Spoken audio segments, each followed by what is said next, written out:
मुअज़्ज़ज़ सामिन इकराम, stage पर बैठे उलमा इकराम, शोराए इज़ाम और अहलियाने बिरमित्रापुर, अस्सलामु अलैकुम व रहमतुल्लाहि व बरकातुहू।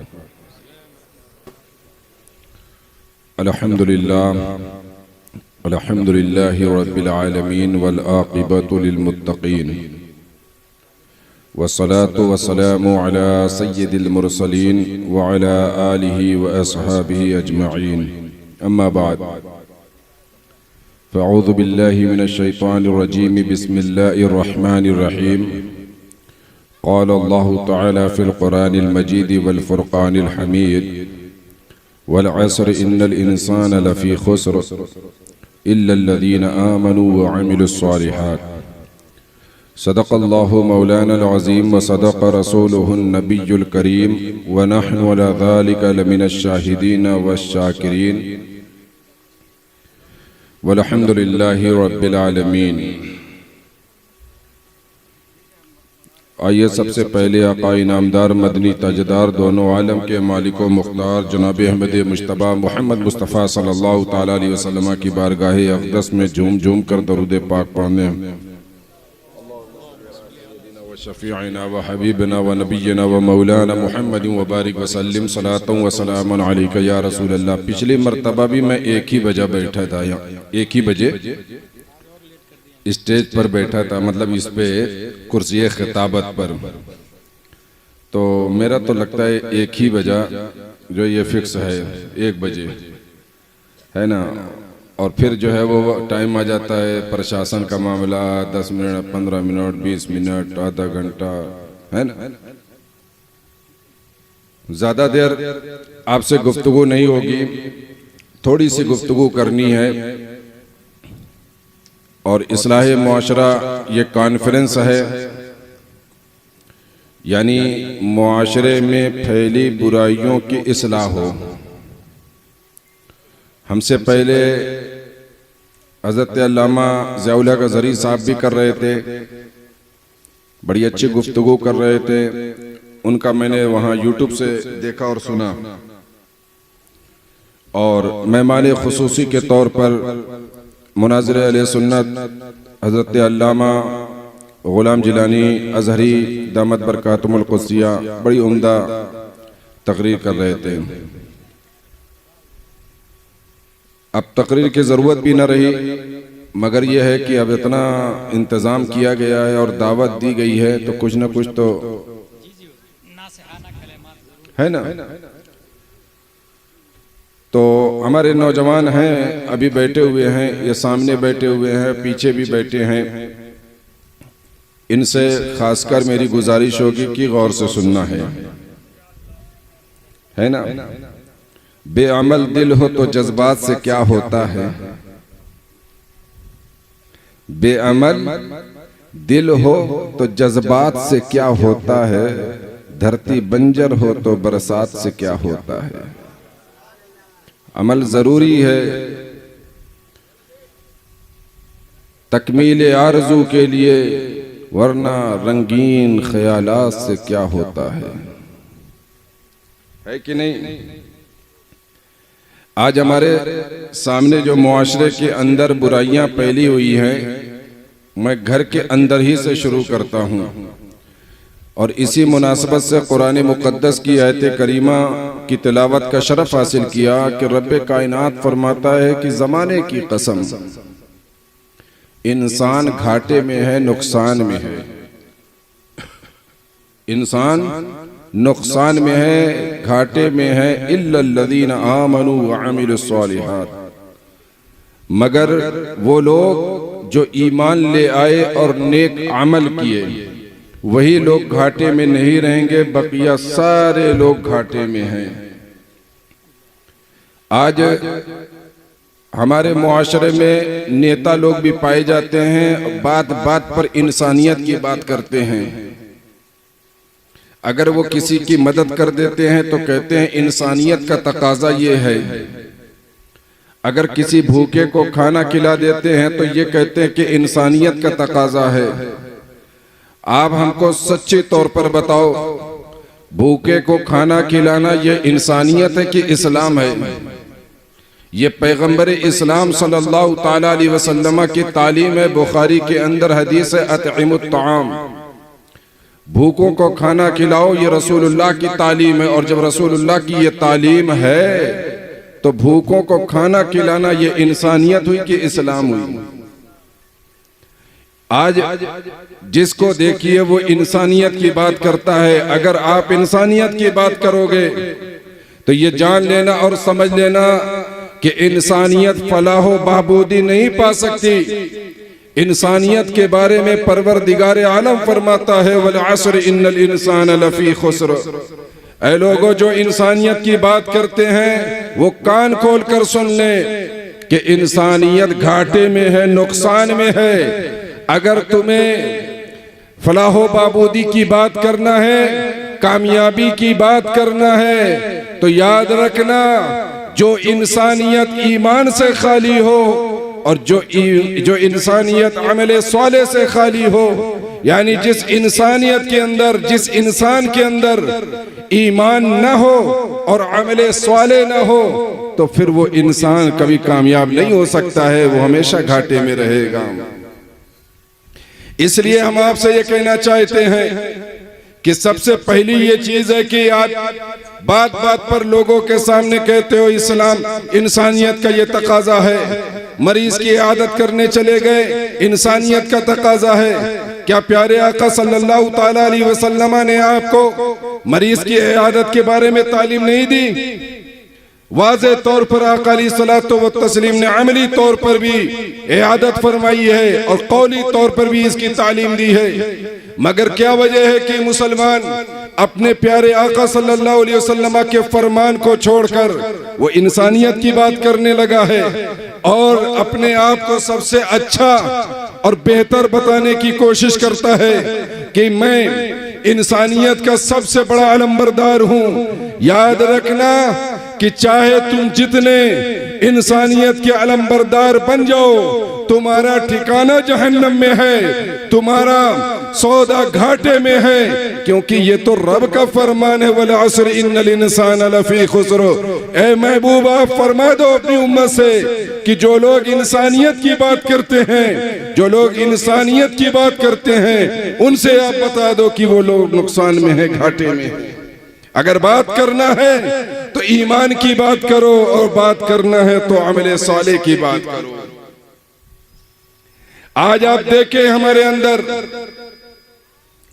कि हमारे ये नौजवान बैठे हैं, बड़े बड़े नारे लगते हैं, हर जलसे में लगते हैं, कहीं भी हो, किसी भी मकाम पर हो, हिंदुस्तान हो या कोई और मुल्क आसपास का हो, सब जगह यही माहौल है कि एक जलसा अगर मुनक्किद किया जाता है तो नौजवान ये समझ लेते हैं हमारा फरीजा है कि हमको नारा लगाना है। उनको सीखने की ललक नहीं है, जबकि प्यारे ये दरसगाह है आपके लिए ये सीखने की जगह है। आपको जलसे से कुछ सीखना चाहिए, कुछ अमल के ताल्लुक से नसीहत पकड़ना चाहिए। आपके सामने हजरत ने कितनी उम्दा खिताब किया, आपको उससे सबक हासिल करना चाहिए। आप बताइए हमें कि आज हमारा हाल क्या हो गया। एक पीर साहब के सामने हम जाते हैं तो भोजपुरिया में मैं कहता हूं निहुरे निहुरे जाता है। कैसे जाता है? निहुरे निहुरे। पीर साहब के सामने वो जाएगा, पीर साहब बैठे हैं कमरे में, वहां जाएगा तो झुका, कंधा भी झुका हुआ है, अब बिल्कुल लूज होके जाएगा और आवाज भी उसके मुंह से नहीं निकलेगी पीर साहब के सामने। और जिस तरीके से जाएगा उसी तरीके से वापस आ जाएगा, उल्टे पांव एकदम।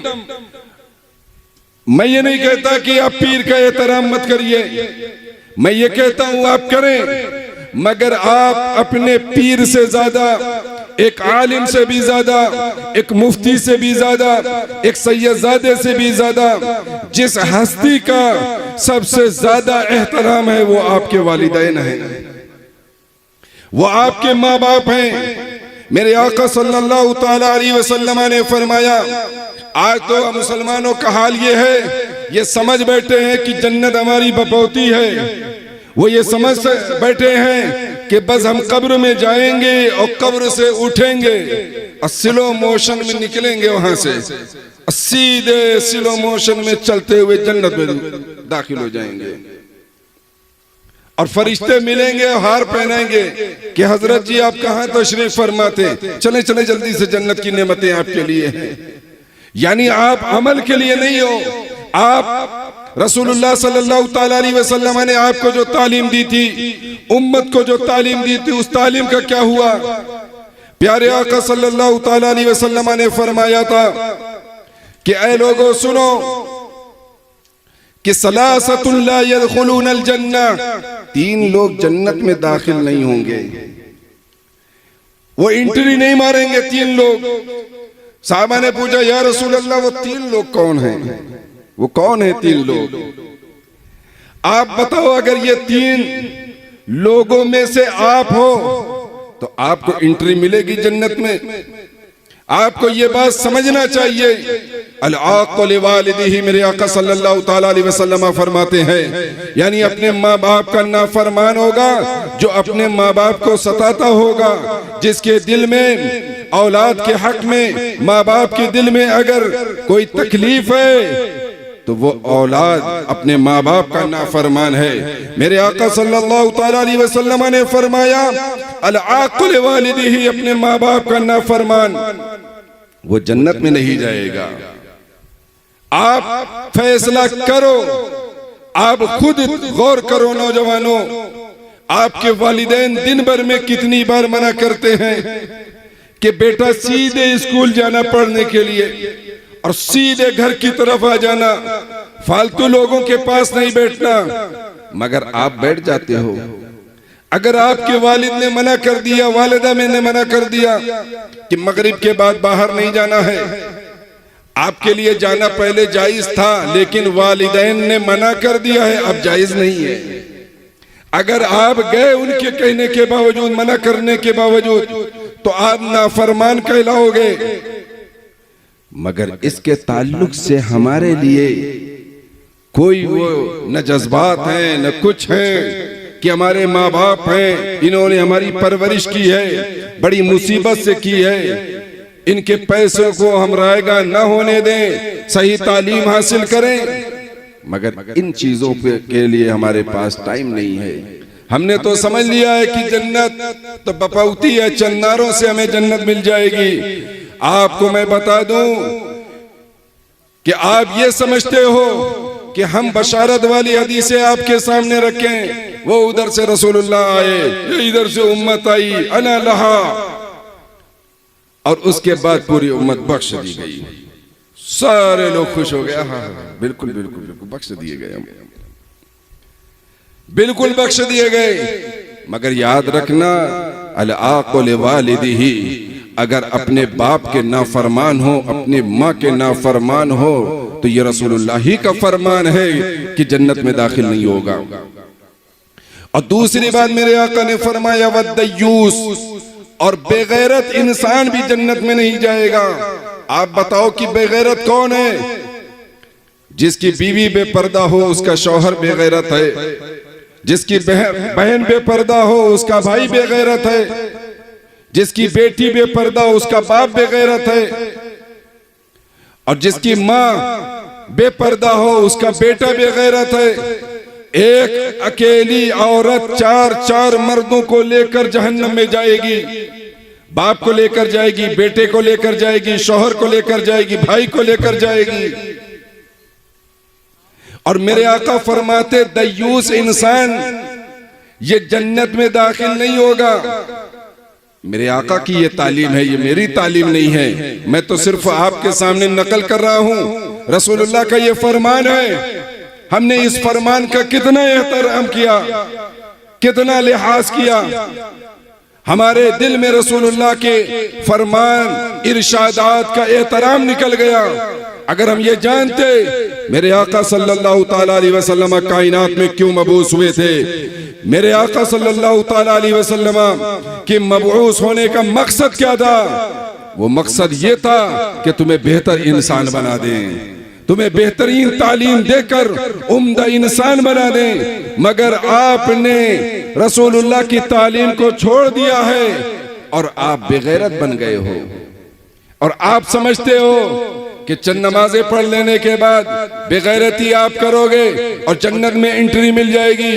अगर आपका ये ख्याल है तो ये ख्याल गलत है, क्योंकि मेरे आका सल्लल्लाहु ताला अलैहि वसल्लम ने फरमाया सलासतुन ला यदखुलूनल जन्ना, 3 लोग जन्नत में नहीं जाएंगे। ये मुस्तफ़ा करीम अलैहिस्सलाम का फरमान है। और तीसरा फरमान है वर्रजला, सुनन नसाई के अंदर हदीस है, अल्फाज बदले हुए हैं उसमें, लेकिन यही हम माना है। तरगीब व तरहीब के अंदर भी ये हदीस है और हाकिम के अंदर भी ये हदीस है। रजला क्या है?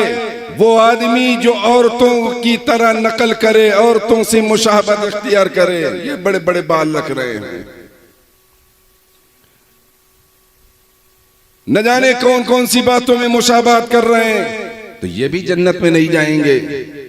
हमने इन 3 लोगों के बारे में आपने गौर किया? क्या मैं अपने माँ बाप का नाफरमान हूं? क्या मैं बेगैरत हूं? क्या मैं वो इंसान हूं जो औरतों से मुशाबहत रखते हैं? अगर इन तीनों में से कोई एक हूं तो समझ लेना कि फिर हमारा एडमिशन और दाखिला जन्नत में नहीं होने वाला है। और मेरे आका सल्लल्लाहु ताला अलैहि वसल्लम ने क्या फरमाया? मूसा अलैहिस्सलातु व तस्लीम के जमाने में एक मर्द ने, एक आदमी ने 40 साल इबादत की अपनी माँ को तकलीफ देकर। मैं इख्तिसार के साथ बताना चाहूंगा। और उसके बाद 40 साल के बाद अर्ज करता है, परवरदिगार आलम तू राजी है? गैब से आवाज आती है कि रब राजी नहीं है। का मौला वो क्यों? का तेरी माँ नाराज है। वो दौड़ कर आया और अपनी माँ से कहता है कि माँ राजी हो जा।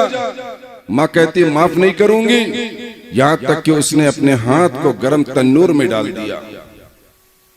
जल रहा है, मोहल्ले वाले इकट्ठे हो गए और आकर कहे माफ कर दो, आपके लड़के ही का जो है हाथ जल रहा है। और जो ही माँ ने माफ किया, वैसे ही परवरदिगार आलम की जानिब से गैब से निदा हुई, ऐ बंदे, जो तूने 40 साल इबादत की थी, अल्लाह ने तेरी माँ के राजी होने की वजह से वो इबादतें कबूल कर ली हैं। इसलिए इन बातों को समझो। आज बीवी के चक्कर में माँ बाप का ख्याल करना छोड़ रही है औलाद। जगह जगह कंप्लेन आ रही है। हमारे मुआशरे के अंदर तलाक की शरह ज्यादा होने लगी। और जो बातें हम तक पहुंचती हैं, उससे अंदाजा होता है कि हर तीसरा चौथे घर में तलाक है। कोई बात होती है, बीवी को तलाक के जो धमकी दे दिया, कोई और धमकी देने के लिए नहीं है, तलाक की धमकी दे दिया और जोश में आ गए तो तीनों एक साथ जो है निकाल दिया। और फिर बाद में माथे पे पसीना आया, अब क्या करें? थोड़ा पूछो तो मुफ्ती साहब से, कोई सूरत निकाल दे।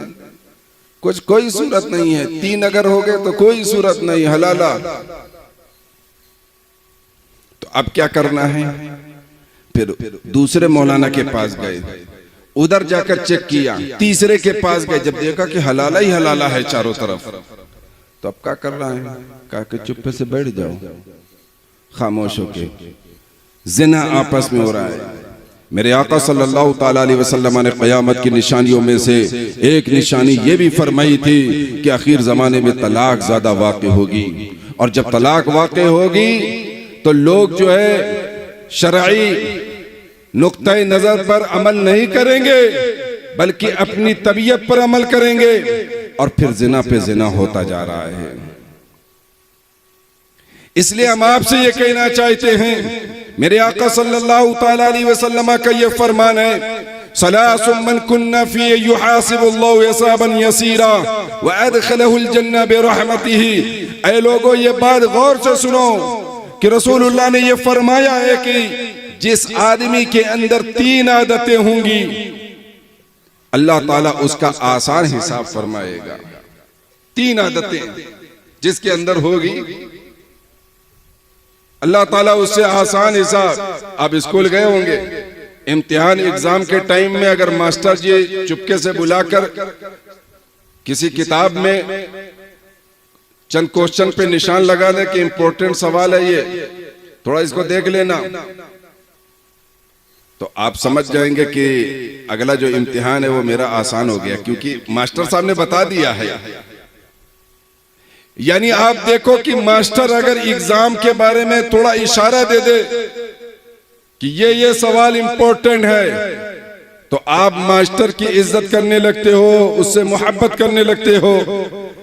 आका अलैहिस्सलाम ने आपको ये फरमाया है कि क़यामत के दिन सारी मखलूक का हिसाब बहुत सख्त होगा।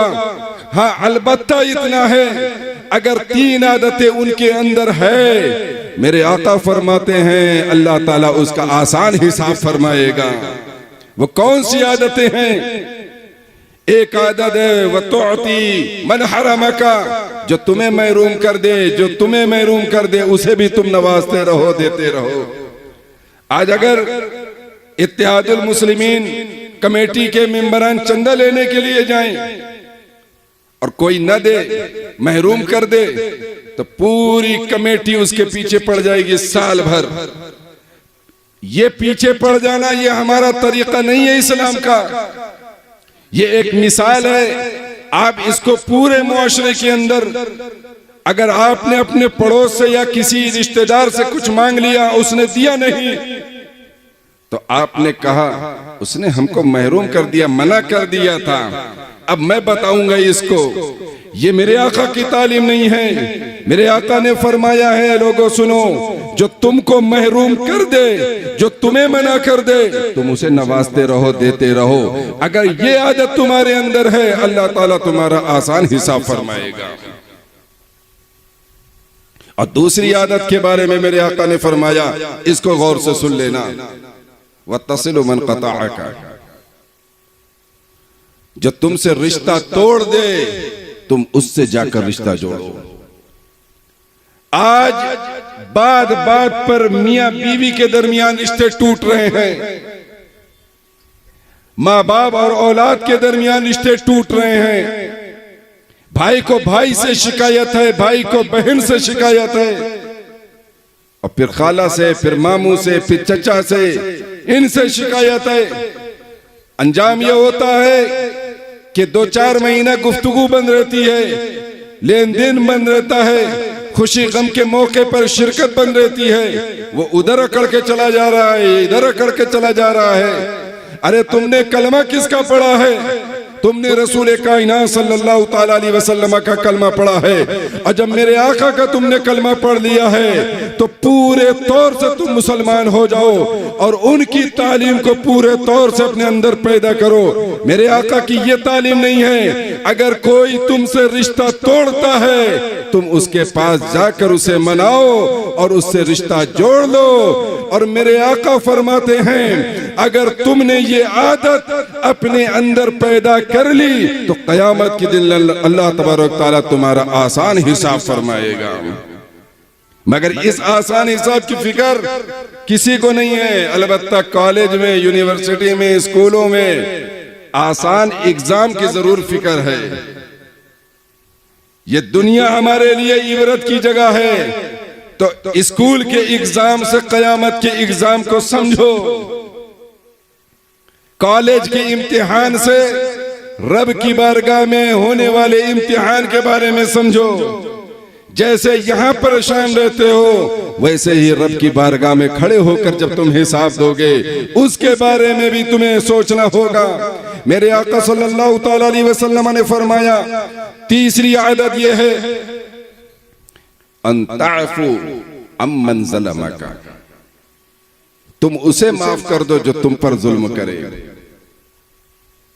आप बताओ, अगर बीवी के बात बुरी लग गई, शौहर माफ करने को तैयार नहीं है, भाई को भाई की बात बुरी लग गई, माफ करने को तैयार नहीं है। मैं आपके घर ही के अंदर हूं, अभी मैं बाहर नहीं जा रहा हूं, ये घर के अंदर का माहौल है।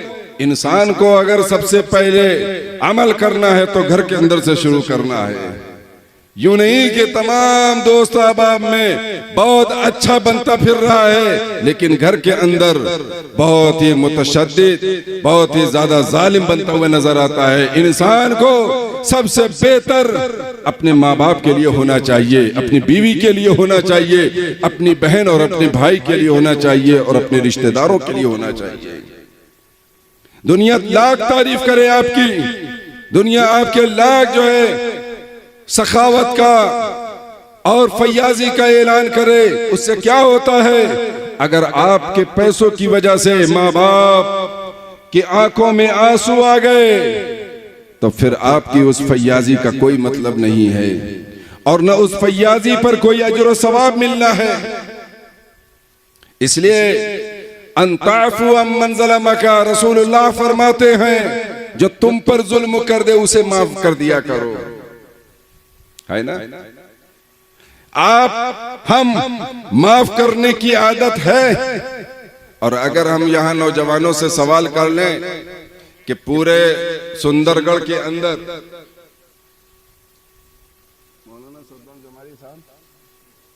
देखिए, हम पिछले बार आधा घंटा बोले थे और अब की बार भी बोलेंगे, ये प्रशासन वर्शासन से न डरियो, है ना? बाकी हजरत दुआ करेंगे, जैसे देखेंगे खाकी वर्दी तो हाथ उठा देंगे, हजरत परेशान मत होइए।